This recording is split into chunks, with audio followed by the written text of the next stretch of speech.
বিসমিল্লাহির রহমানির রহিম। বাংলাদেশে যত রাজনৈতিক দল আছে তার মধ্যে ক্ষমতায় গিয়ে দল গঠন হয়েছে দুইটা। মরহুম জিয়াউর রহমানের হাত ধরে একটি, বাংলাদেশ জাতীয়তাবাদী দল বিএনপি, এবং অন্যটি হচ্ছে হোসেন মোহাম্মদ এরশাদের জাতীয় পার্টি। তারা সেনাবাহিনী থেকে ক্ষমতায় এসে দেশকে গণতান্ত্রিক ধারায় আনার লক্ষ্যে রাজনৈতিক দল গঠন করে এবং জনসম্পৃক্ততা তৈরি করেন। এখন বাংলাদেশে অন্তর্বর্তীকালীন সরকার, এটা কোনো নির্বাচিত সরকার না, বা সেনাবাহিনী থেকে আসা কোনো ব্যক্তির সরকার নয়, বা কোনো বিপ্লবের সরকার নয়। বিপ্লবের সরকার এটা বলা যাবে না, কারণ বিপ্লব অন্য জিনিস। এটা ছাত্র জনতার গণ অভ্যুত্থানের মাধ্যমে এই সরকার প্রতিষ্ঠিত হয়েছে। বিপ্লবী সরকার সেটা যেটা আগেই ঘোষণা দেওয়া হয়, দল গঠন করা হয় এবং দলের একটা ম্যানিফেস্টো থাকে যে আমরা এইগুলো করব, এই পরিবর্তন আনব। এটা আগের থেকে জনগণের সামনে তুলে ধরা হয়। তারপরে সেই ব্যবস্থা যদি জনগণের সম্পৃক্ত থাকে বা সমর্থন থাকে, তাহলে তারা যদি সরকার পতন ঘটিয়ে নতুন সরকার গঠন করে, তাহলে সেটিকে বলে বিপ্লবী সরকার।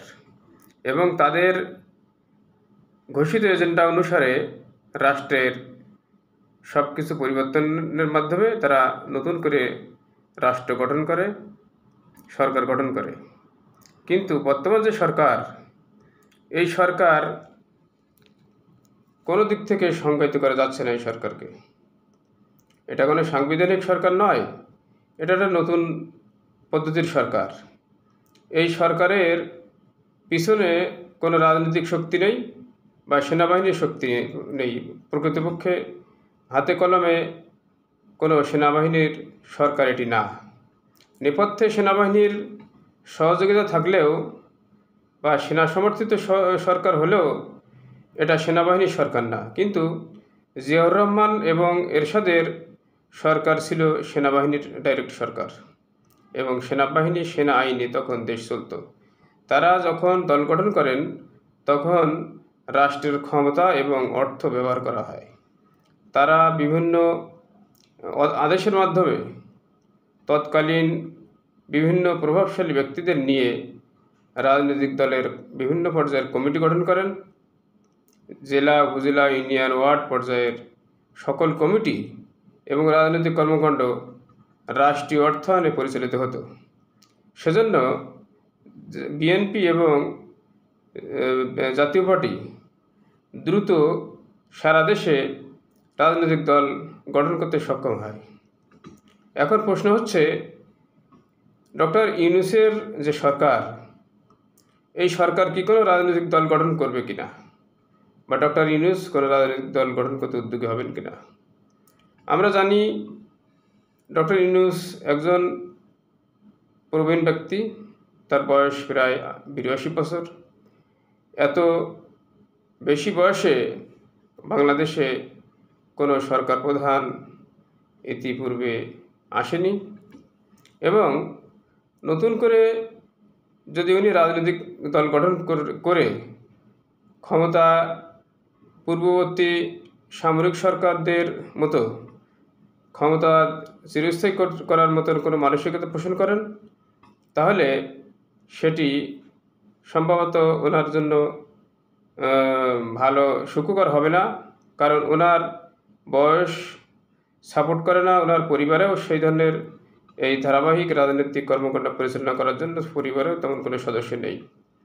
অর্থাৎ আমার মনে হয় উনি এই ধরনের ভুল করবেন না। রাজনৈতিক দল গঠন করতে গেলে ওনার যে গ্রহণযোগ্যতা, এই গ্রহণযোগ্যতা উনি হারাবেন। উনি দেশবাসী ওনাকে ভালোবেসে এই দেশকে মেরামত করার জন্য, দেশের সংস্কার সাধনের জন্য ওনাকে দায়িত্ব দিয়েছেন, কিন্তু উনি এই সুযোগকে ব্যবহার করে যদি রাজনৈতিক শক্তি অর্জন করতে চান, তাহলে সেটা দেশবাসী হয়তোবা মেনে নেবে না।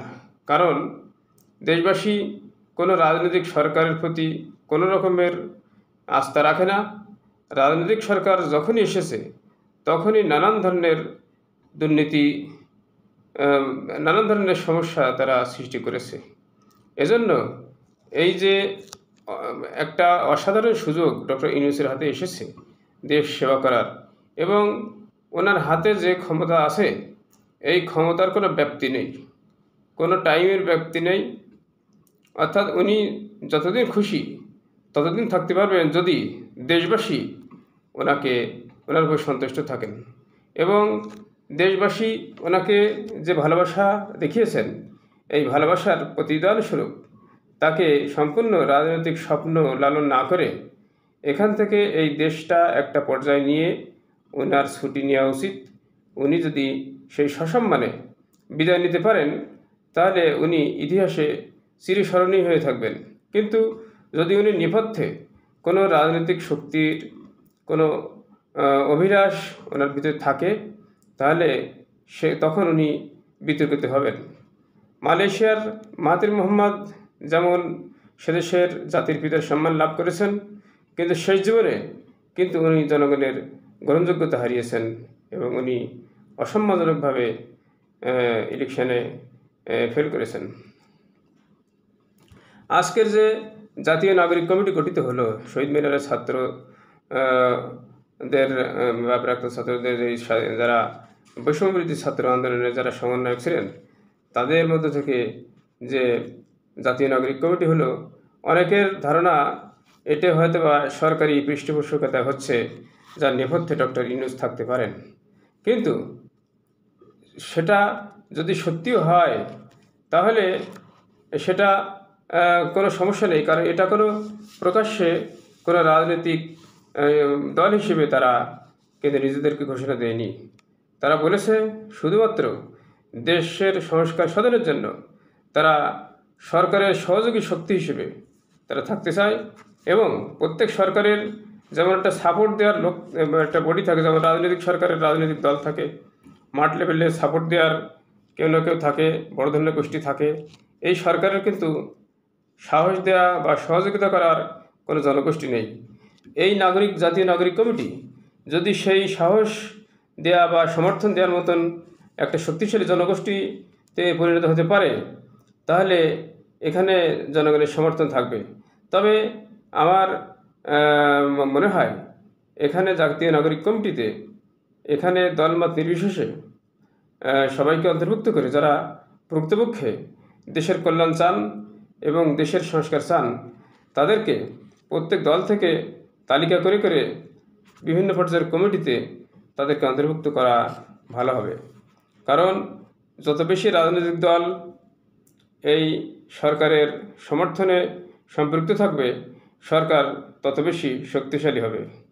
এজন্য যেহেতু এই সরকারের পাশে কোনো রাজনৈতিক দল সুনির্দিষ্টভাবে নেই, যেহেতু এবং অরাজনৈতিক সরকার, অন্তর্বর্তীকালীন সরকার একটি অরাজনৈতিক সরকার, এজন্য একটা অরাজনৈতিক শক্তি এখানে থাকতে হবে। সেটা সরাসরি রাজনৈতিক কোনো কর্মকাণ্ড করবে না।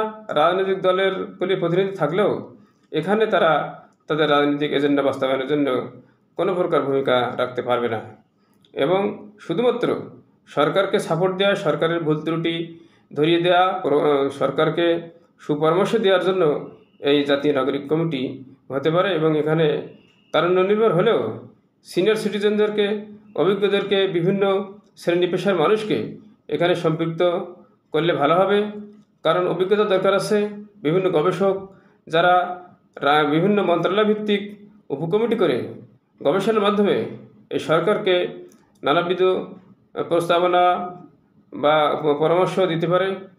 এজন্য আমার মনে হচ্ছে এই জাতীয় নাগরিক কমিটি একটা ভালো কমিটি হবে, এবং এর নামটাও অনেক চমৎকার হয়েছে, জাতীয় নাগরিক কমিটি। যদিও যদি এর পিছনে কোনো সরকারি কোনো রাজনৈতিক অভিপ্রায় থাকে, অভিলাষ থাকে, তাহলে সেটা এক্ষুনি না করে এই সরকার যখন তার লক্ষ্যে পৌঁছে যাবে তখন হয়তোবা তারা চিন্তা করতে পারে। তবে আমার পরামর্শ হচ্ছে ডক্টর ইউনূসকে কোনো প্রকার রাজনৈতিক দল গঠন না করে সম্পূর্ণ মেধা, তার শক্তি সামর্থ্য দিয়ে এই সরকারকে রাষ্ট্র গঠনে, রাষ্ট্র পুনর্গঠনে, রাষ্ট্র সংস্কারে, বিশেষ করে নির্বাচন ব্যবস্থার সংস্কারে কাজ করে যাওয়া উচিত, যাতে তিনি কোনো রকমের রাজনৈতিকভাবে বিতর্কে না জড়ান। এবং অন্যান্য উপদেষ্টারও উচিত যে সম্পূর্ণ রাজনৈতিক বিতর্কের ঊর্ধ্বে থেকে তাদের দায়িত্ব সম্পন্ন করা। ধন্যবাদ।